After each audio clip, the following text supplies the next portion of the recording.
शुरू करते हैं। मैं धीरे धीरे बोलूंगा, कुछ शब्द बोलूंगा और आपको वो लिखना है। तो सबसे पहले हमारी बॉडी जो है, अब हम अपनी बॉडी को समझते हैं। हमारी बॉडी कैसे बनी?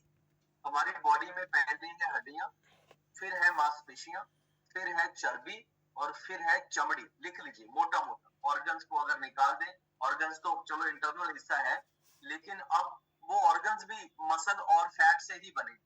जितने भी हमारी बॉडी के ऑर्गन्स हैं वो भी मसल और फैट से ही बने। तो शरीर का ढांचा क्या है?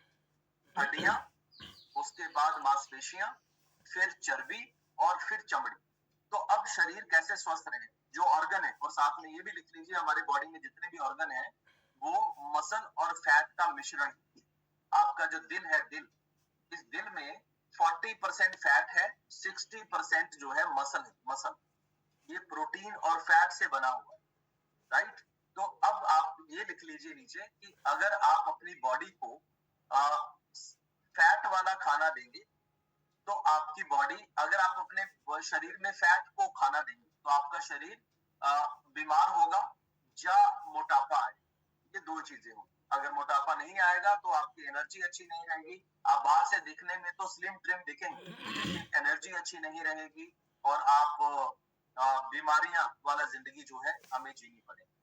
दूसरा, अगर हम अपने शरीर में मांसपेशियों को, जिन्होंने हड्डियों के ढांचे को पकड़ के रखा है, जकड़ के रखा है, उसको भोजन देंगे तो जिंदगी भर आप फिट रहेंगे और आपको कोई भी बीमारी नहीं रहेगी। यस, तो हमें भोजन किसे देना है?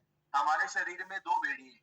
एक भेड़िया है चर्बी रूपी भेड़िया और दूसरा है मांसपेशी रूपी भेड़िया। आप किस भेड़िए को खाना खिला रहे हो ये आपको चेक करना है। जिस समय भी आप खाना खा रहे हैं आप किस भेड़िए को खाना खिला रहे हैं। यस, उसके बाद आगे चलते हैं हम। तो अब हमारी बॉडी में जो हमारे मसल है, हमारे मसल भगवान ने हमें इतने दिए थे कि जितने हम सोच भी नहीं सकते। आप अपनी कॉपी पे लिखिए 20 साल उम्र लिखिए और आगे लिखिए आप जिस तरीके से इंसान का बैंक बैलेंस होता है ना, उसी तरीके से भगवान आपको मसल का बैंक बैलेंस देता है। तो 20 साल की उम्र और आपको 7 लाख रुपए का बैंक बैलेंस भगवान देता है। ठीक? और आपने हर महीने उसमें से आपको 3,000 रुपए खर्च करने हैं और हर महीने उसमें 3,000 जमा भी करवाना, यानी कि उस 7 लाख के बैंक बैलेंस को बना के रखना है आपको। तो आपने पहला क्या लिखा? 20 साल की उम्र में आपको मांसपेशियों का बैंक बैलेंस मिलता है 7 लाख रुपए। उसका नंबर 1 रूल क्या है? आपको उस बैलेंस में से खर्च भी करना है और उस बैलेंस को बनाए भी रखना है। अगर फिट रहना, अगर हमें रिजल्ट्स फास्ट अचीव करने, अगर हम निरोगी जीवन जीना चाहते हैं, अगर हम सारा दिन अपनी एनर्जी बेहतर रखना चाहते हैं। लेकिन अभी होता क्या है कि हम हर महीने 3,000 रुपए इस 7 लाख रुपए में से खर्च कर रहे हैं, लेकिन इसमें पैसा जमा नहीं करवा रहे।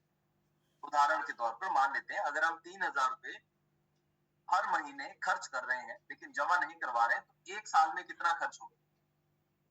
36,000। 12 गुना 3, 36,000। 10 साल में कितना खर्च हो जाएगा? अब एक साल में तो 7 लाख में से 36,000 खर्च हो जाएगा, तो क्या फर्क पड़ता है? कोई फर्क नहीं पड़ता। 2 साल में 72,000 खर्च हो जाएगा, क्या फर्क पड़ता है? तब भी तो हम लखपति हैं, तब भी तो बहुत बड़ा 7 लाख में से सिर्फ 72,000 ही तो खर्च हुए हैं। और तीसरे साल भी अगर 7 लाख में से 36,000 और खर्च होंगे तो भी क्या फर्क पड़ता है? No problem. तो तीसरे साल भी 36,000 माइनस होते हैं तो तब भी आपके पास 5,92,000 रुपए है ना। 36,000 3 बार माइनस किए तब भी 5,92,000 रुपए। लिखिए, दूसरा लिखिए, जब मसल का बैलेंस आधे से कम हो जाता है तब इंसान को मोटापा आना शुरू होता है और जब 30% तक पहुंच जाता है तब इंसान को बीमारी आना शुरू। देखिए,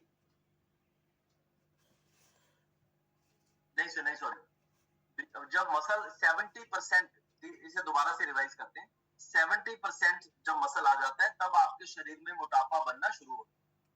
जब 50% आता है तब पूरा मोटापा आ जाता है और जब मसल लेवल 30% रह जाता है तब आपको बीमारी होनी ही होनी है, निश्चित है। आपको कोई भगवान भी नहीं बचा सकता, क्योंकि आपके बैंक अकाउंट में अगर बैलेंस नहीं है। अच्छा, मुझे ये बात बताओ, जिस व्यक्ति के बैंक अकाउंट में बैलेंस है उसे क्या बोला जाता है? अमीर। और जिस व्यक्ति के बैंक अकाउंट में बैलेंस नहीं है उसे क्या बोला जाता है? गरीब। तरीके से अगर आपकी बॉडी में मसल का बैंक बैलेंस अच्छा है तो आपको क्या बोला जाएगा, सेहत से अमीर। और अगर मसल का बैंक बैलेंस लो है तो आपको क्या बोला जाएगा, सेहत से गरीब। यस। और इसीलिए कहते हैं कि अपने शरीर की हिफाजत धन से बढ़ के करिए, क्योंकि शरीर बिगड़ जाएगा तो पूरा कमाया हुआ धन भी शरीर की हिफाजत नहीं कर पाएगा। तो